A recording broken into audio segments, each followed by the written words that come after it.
Bom, preciso que você abra a sua Bíblia, Lucas, capítulo de número 23,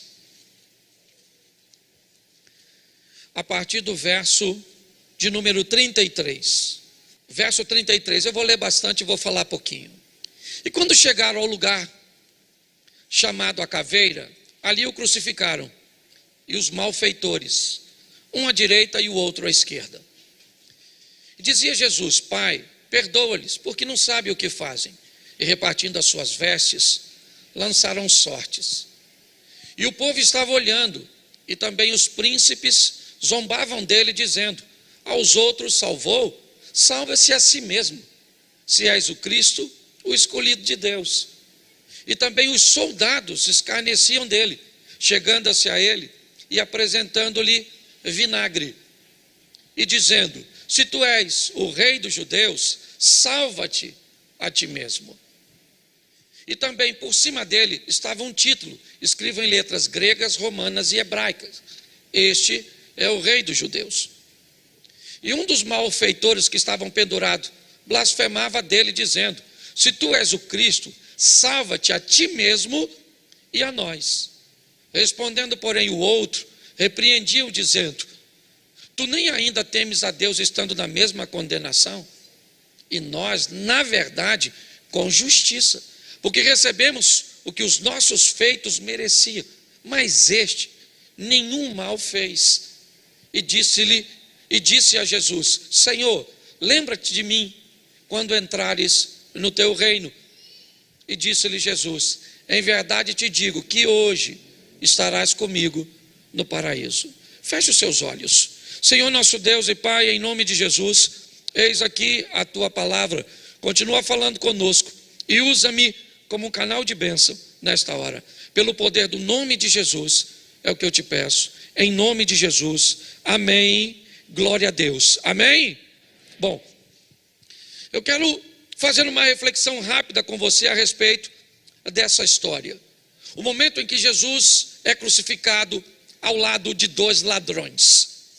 O catolicismo, ele disse que um desses ladrões era bom, até virou santo, deram o nome para ele de Dimas. O outro ladrão da esquerda, que seria o ladrão ruim, se é que a gente pode chamar ladrão de bom e ladrão ruim, certo? É como eles chamam de Simas. Os dois ladrões, um à direita, o outro à esquerda. A história se desenrola entre Jesus, a cruz e os ladrões. À toa eles não estavam ali, porque a morte de cruz era uma das maiores humilhações.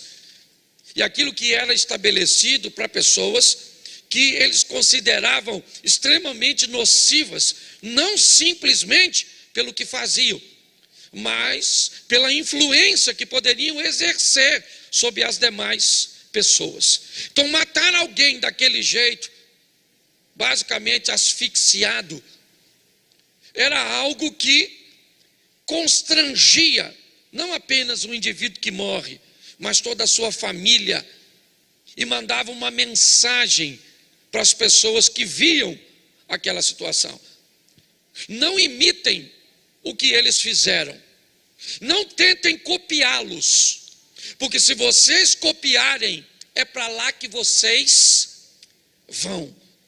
O propósito, que não era romano simplesmente, já vinha desde a Pérsia, era um propósito não apenas de resolver um problema momentâneo, mas era de enviar uma mensagem para todos aqueles que vissem: não tentem fazer a mesma coisa, porque se fizerem, vão morrer do mesmo jeito. Era esse o tipo de mensagem, seja numa forca, como faziam os piratas, ou como eles morriam. Essa era uma mensagem que tinha o propósito de ser uma mensagem de propaganda, para que as pessoas não cometessem ou não copiassem. A mensagem é não apenas por que mataram Jesus, porque tinha uma profecia de que ele morria daquele jeito, sim, mas a mensagem é também daquele jeito para dizer para seus discípulos: parem de falar desse reino, parem de pregar a mesma coisa, porque senão vocês terão o mesmo fim. Esse era o propósito. Então chamar esses ladrões de bonzinhos é uma grande mentira. Ou, deixa eu trocar a palavra mentira, até porque eu estou colocando em xeque uma vertente religiosa. É um grande engano. Os dois ladrões são ruins, e ele não vai ficar bom porque aceitou Jesus. É isso que nós precisamos olhar. Quando olhamos para essa situação, o que nós vemos ali são as cruzes, Jesus e os dois ladrões. Me parece que o que a Bíblia diz é que duas pessoas estão diante do mesmo Salvador, único e suficiente, e tem as duas a mesma oportunidade de arrependimento. O que nós estamos vendo é a mesma história que se repete na história das duas mulheres grávidas e prostitutas do livro dos Reis, que eu usei em outra ocasião. O que tem ali? Dois pecadores, dois homens maus, que cometeram crimes, que eram passivos de crucificação. E entre eles está um indivíduo que pode salvá-lo. Não mais desta vida, porque o que eles fizeram é imperdoável aqui. Eles vão morrer, é verdade. Mas quando nós olhamos para isso, é importante nós entendermos o que é que está acontecendo entre dois homens maus. Quem é que está ali? Jesus. Na mesma condição, o que ele fez? Nada. Ele não era uma ameaça para Roma. Aliás, ele não era uma ameaça nem para os fariseus, saduceus e religiosos. Ele não queria tomar o lugar deles. Ainda que sua retórica, sua maneira de falar, fazia com que as pessoas deixassem aqueles discursos vazios dos outros e caminhassem até ele. Como disse os próprios soldados, quando foram prendê-lo e voltaram de mãos vazias, disseram para seus, aqueles que haviam instruído: olha, ninguém nunca falou como aquele homem. Quando você para ouvir, não tem o que dizer desse indivíduo. Então, quando nós olhamos para tudo isso, nós vamos descobrir que havia uma oportunidade. Que oportunidade é essa? A que tem aqui. A grande verdade é que hoje aqui tem inúmeras cruzes. Inúmeras. Uma para cada um de nós. Para quê? Para pagarmos por aquilo que, segundo o ladrão, são efeitos do que fizemos. São sentença do que fizemos. Mas entre todas as cruzes, existe uma, a de Cristo, que também continua onde sempre esteve. Não mais com ele pendurado, mas ela pode nos livrar de tal sentença. E que é isso que eu quero ver com você rapidamente. Coisas que o ladrão descobriu na cruz, que tem crente que leva a vida inteira e não consegue descobrir. Primeiro, nós vamos ver a estrutura do que está acontecendo para tirá-lo da cruz. Porque enquanto o mundo físico não sabe o que está acontecendo, o mundo espiritual sabe. Então, se você olhar inúmeras vezes, quer o povo, nos príncipes, quer os soldados, quer o ladrão que está à esquerda, todos eles tentam, sem sucesso, uma coisa muito simples: tirar Jesus da cruz. Salvou a ti mesmo? Ou salvou os outros e não pode salvar a ti mesmo? Se tu és o Cristo, desça da cruz, saia daí, porque se você sair da cruz do meio, ninguém mais sai da cruz. Se Jesus abandona a cruz dele, eu ainda estaria crucificado, você estaria crucificado. Eu queria que você entendesse por isso. Quando você vê o ladrão da esquerda falar, ele é categórico: salvou. né? Se tu és o Filho de Deus, salva-te a ti mesmo e a nós. Olha o que ele está dizendo: se você é poderoso mesmo, saia da cruz e me tire da cruz. É isso que ele está dizendo. Eu estou querendo descer daqui. Todas as tentativas, elas são ditas: interrompa esse processo. Porque se você continuar nisso, for morto, crucificado e ressuscitar, você quebrou o sistema. Você venceu a morte. E aí você vai ter condições de dar a vida a todos. Por quê? Porque a sua crucificação aqui é baseada em inocência. Então vamos dar uma olhadinha depois de tantas tentativas, porque eu acho que vale a pena nós olharmos isso com um pouquinho mais de carinho. Jesus vai ser crucificado, é verdade, e um ladrão vai ser, como nós temos o hábito de dizer, ele vai ser salvo. E o outro ladrão vai ser condenado. E por que um foi salvo? Porque ficou bom. Então quer dizer que o céu é para os bons e o inferno é para os maus? Será que é isso que a Bíblia quer dizer?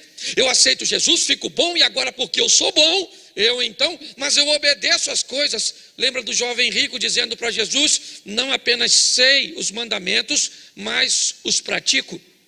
E Jesus disse: por que me chamas bom? Bom não há ninguém, a não ser Deus. Se Jesus disse que não há ninguém bom, e olha que ainda não tinha morrido quando disse isso para o jovem rico, o que identifica que a lei ainda está valendo, e se ele obedece, isso daria para ele o adjetivo de bom. Se nós colocarmos na cabeça de que o céu é para os bons, nós vamos ter sérios problemas para seguir a nossa caminhada de fé. O que nós precisamos entender é que proposta é essa, e é isso que a maturidade nos traz. Ele não vai para o céu porque ele é bom,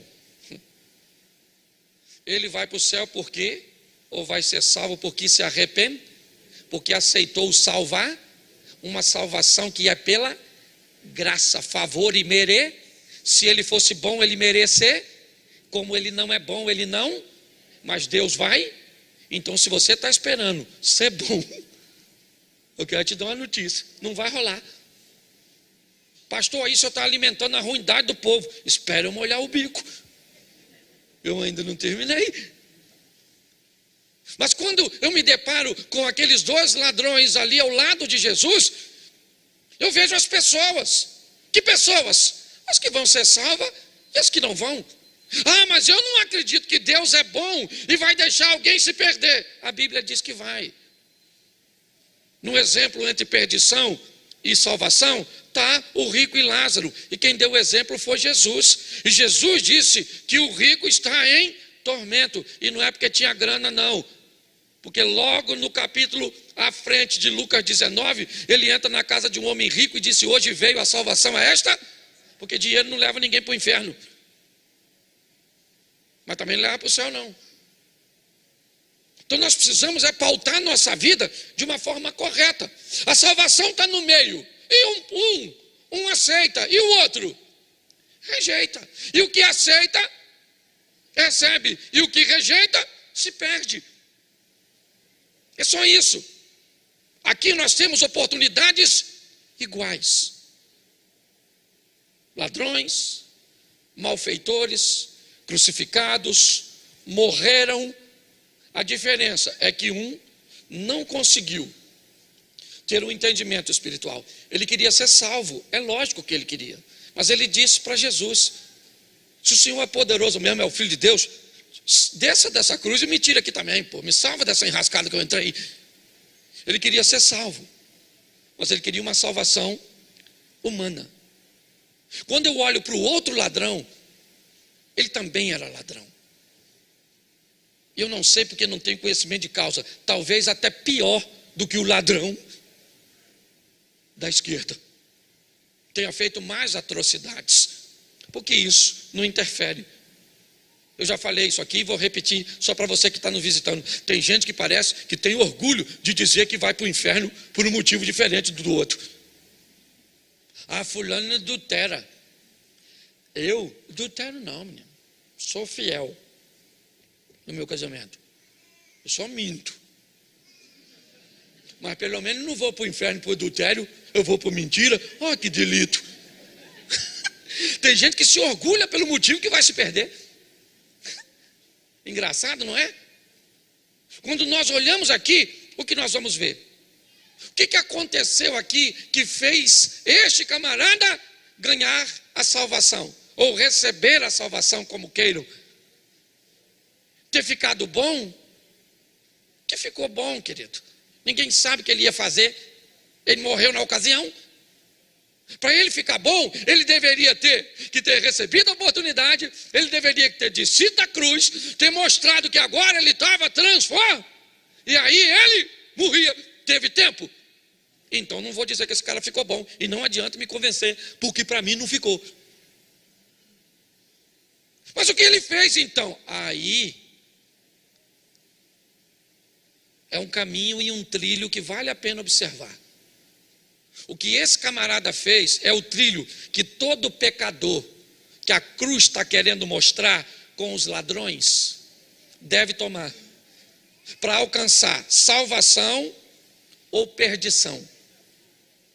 Talvez esse seja o mapa da mina, o momento chave. Então eu quero acompanhar rapidinho. Esse primeiro culto é rapidinho, né? Depois eu consigo, mas vamos lá.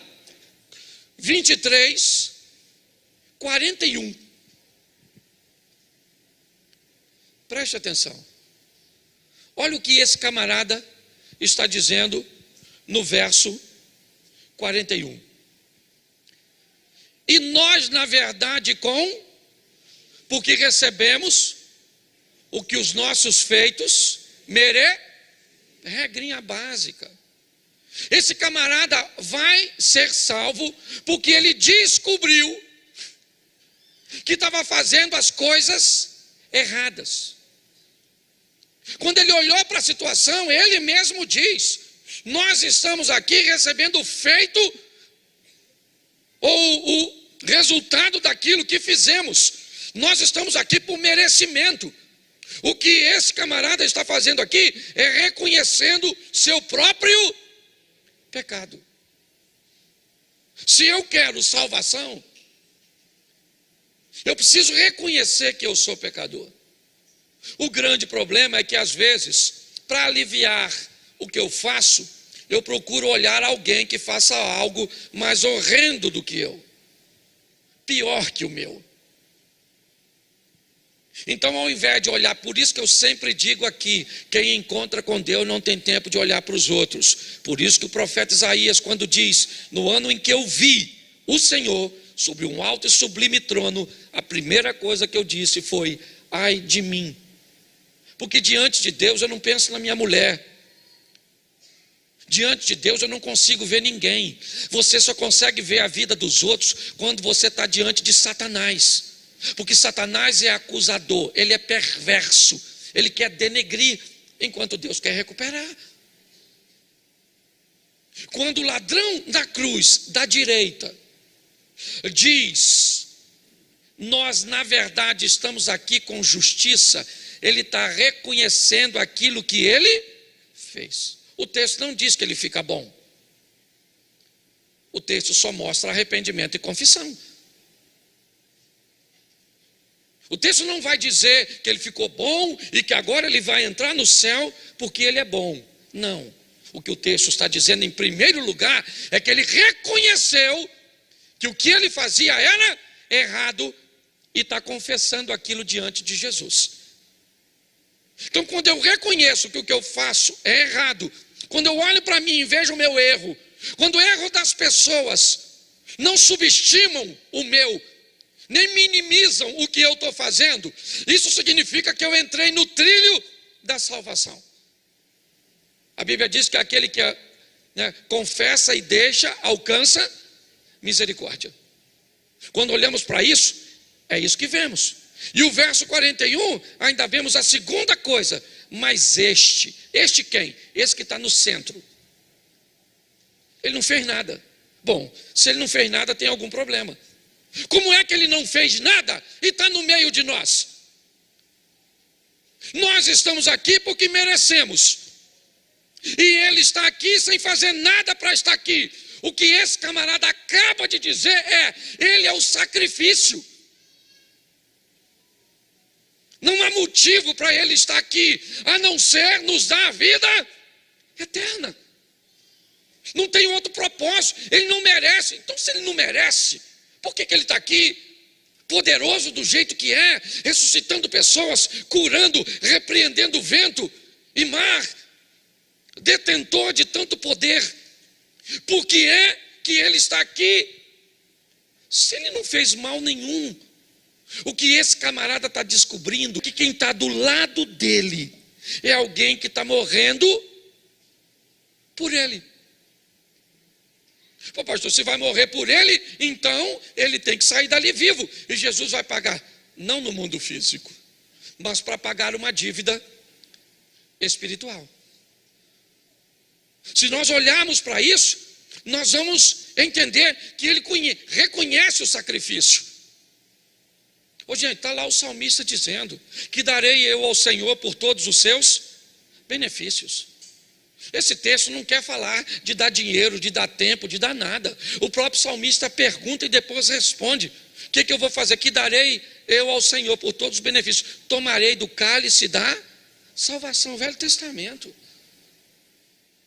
A coisa mais preciosa que temos é olhar para a cruz e descobrir que ele era inocente e morreu por mim, sendo eu pecador. É isso que o ladrão enxerga e que a gente vive a vida inteira.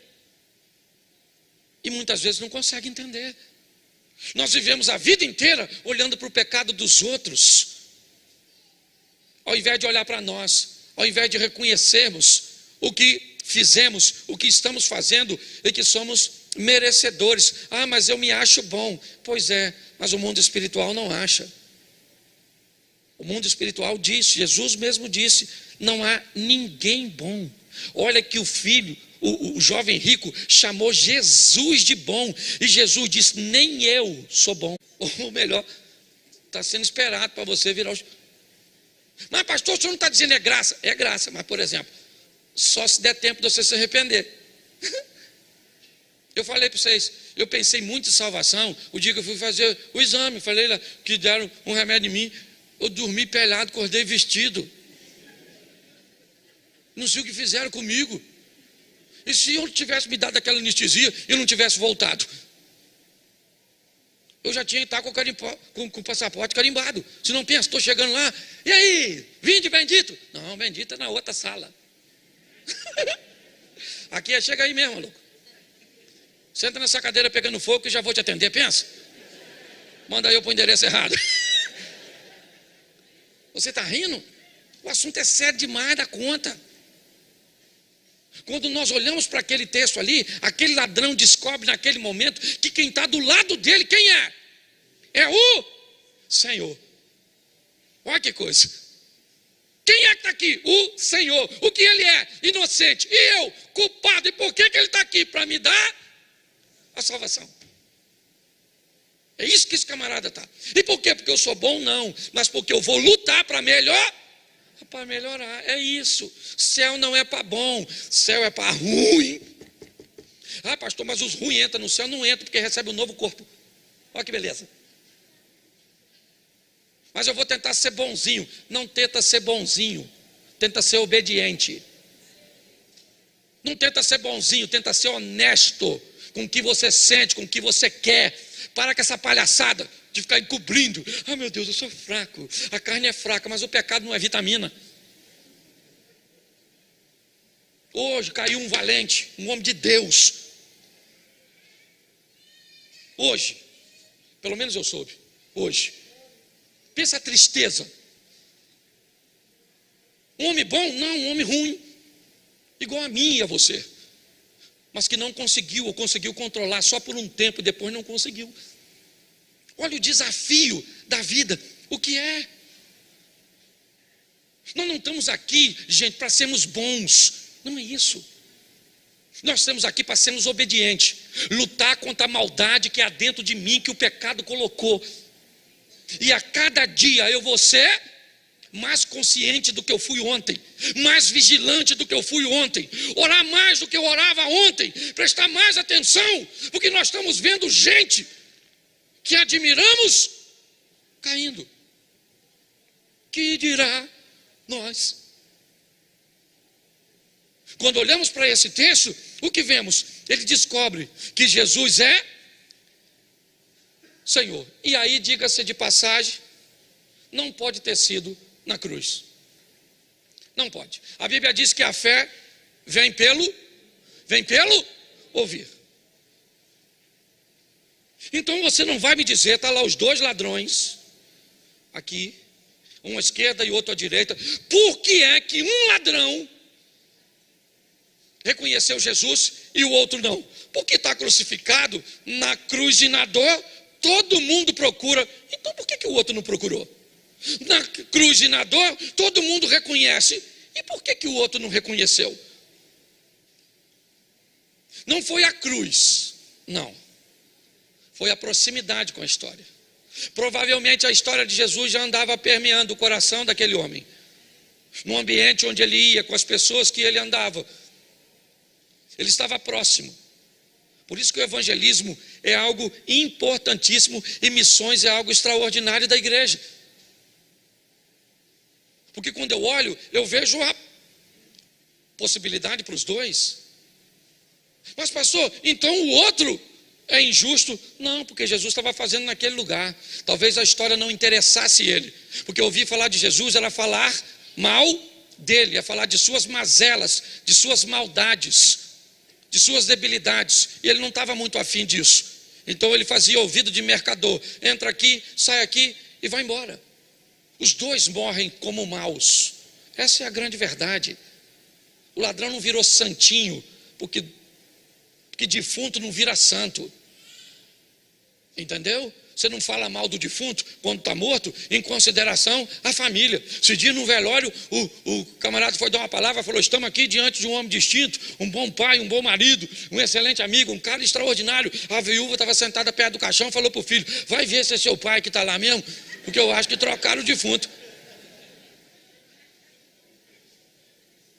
O defunto não se defende, mas também não fica bom. Esse é o grande problema. As pessoas estão buscando uma bondade que não vão encontrar,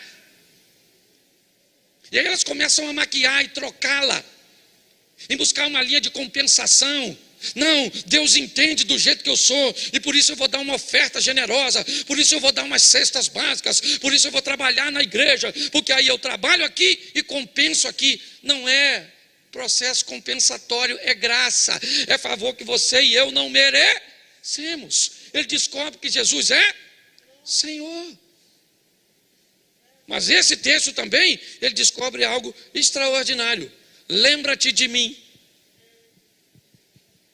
Boa memória. Está falando para Jesus: aí Jesus, as pessoas me esqueceram, os homens me esquecem. O que sobra no Senhor, falta na humanidade. Memória, lembrança, pelo menos das coisas positivas. Lembrar do que fizemos de errado, está assim, ó. É só eu pegar alguém daí e colocar aqui em cima para cantar um hino, para ministrar uma palavra, que as pessoas dizem: pastor, sabe o que está acontecendo com fulano? Sabe que está devendo um negócio, está fazendo assim? 1923, participou no finalzinho da guerra. Aí eu olho para a pessoa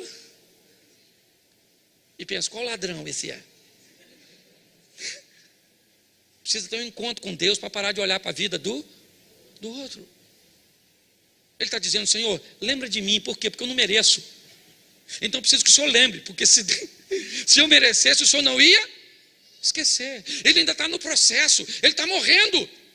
A diferença é que um ladrão quer ser salvo nessa vida. Esse é o da esquerda, e o outro já chegou à conclusão que aquela vida foi embora. E ele pede a outra salvação, porque ele entende que o momento ali não tem mais a ver com o mundo físico. Ele já viu que Jesus é poderoso, sabe que ele pode descer da cruz, mas ele não vai. E por que ele vai fazer se ele é inocente e filho de Deus? Porque ele é o sacrifício, e é isso que ele vai mostrar para todos nós. Mas é o final do 42. Lembra-te de mim quando? Quando? Entrares no teu? No teu? Ele roubava para quê? Para ficar rico. Ele roubava para ficar rico, para conseguir comprar boas coisas, para fazer uma casa excelente, para conseguir, andar num carro bom, comer boas comidas, usar, boas roupas, melhorar seus relacionamentos interpessoais e provavelmente enriquecer de uma tal forma que um dia pudesse sentar ao lado de César. Ele é um homem ambicioso, tão ambicioso que rouba. O que ele queria? Provavelmente estar um dia no mundo dos vivos, sentado num banquete do lado de um imperador, de um rei, vamos dizer assim, ainda que Roma não tinha monarquia, mas de um imperador. Isso é o que queria os dois ladrões. O outro continua querendo e está preocupado em descer daquela cruz e prosseguir a vida. Só que o outro descobriu que quem estava do lado dele também era rei. Só não era rei neste mundo. Ele era rei, ele tinha um reino. E por isso ele diz: Senhor, lembra de mim quando o Senhor entrar no teu reino. Esse homem consegue me mostrar, sabe, que ele lutou tanto para viver e ter a oportunidade de estar do lado de um rei, e agora ele tem a oportunidade de fazê-lo e não vai deixar isso passar. Quando ele termina de dizer isso, Jesus diz para ele no verso seguinte, disse-lhe Jesus: em verdade te digo que hoje estarás comigo no... Pronto. E o outro? O que é que aconteceu com o outro? Ele também morreu. E morreu, sabe por quê? Porque continuou ruim. Não. Ruim, o que foi para o céu também era. Desculpe usar a expressão tão superficial assim. Mas aquele que foi salvo também era. Nossa salvação, irmãos, não tem a ver com nossa bondade. Pare com isso.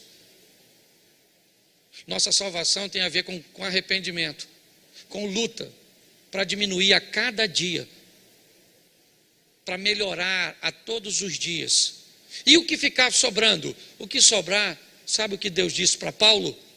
A minha graça te basta. É assim que funciona. Hoje eu vejo muitas pessoas, umas cobrando de si um estilo de vida que a Bíblia nunca pediu. Outras acreditaram tanto nisso que buscam um ambiente compensatório para enganar a si mesmo. Outras pessoas já desistiram porque descobriram que não vai rolar esse negócio de ser bom, não vai rolar esse negócio de ser perfeito, não vai rolar, sabe?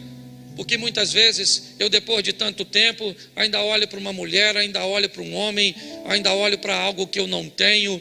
Eu tenho uma cobiça, eu tenho uma inveja, eu tenho uma língua que salta palavras, que eu não deveria estar falando.